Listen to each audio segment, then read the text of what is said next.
All right, everybody.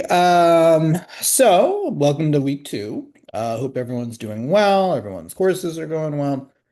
Um, I want to talk today about raster graphics. Okay.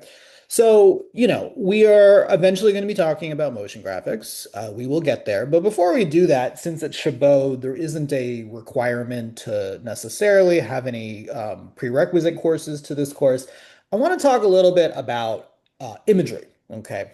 And we're going to talk over the next about week and a half about raster graphics and vector graphics.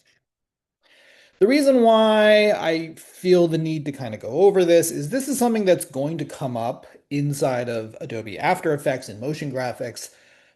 We are going to be using raster graphics, like you might use Adobe Photoshop or Adobe or photopea.com. We are going to be occasionally, or you might want to use vector graphics, something we do in Adobe After, Illustrator or Figma.com or something like that. So this is why I'm talking about this. Okay. So for this section, we are going to cover raster graphics. And I just want to note that it's kind of up to you which program you want to use.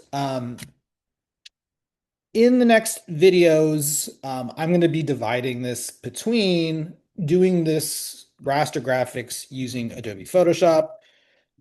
To use Adobe Photoshop, you would either A, have to use it at Chabot's, campus in our labs that have Photoshop. So room 905, 907, and 908 should all have Adobe Photoshop installed. Or if are willing to, if you want to install it, using an Adobe license, you're welcome to install it on your own computer. If your computer has that ability, Adobe Photoshop can be installed on both Mac and PC. If you don't want to do that, or you just don't want to have to deal with yet another installation on your computer, I will also be showing how to use raster graphics using a free browser-based application called Photopea.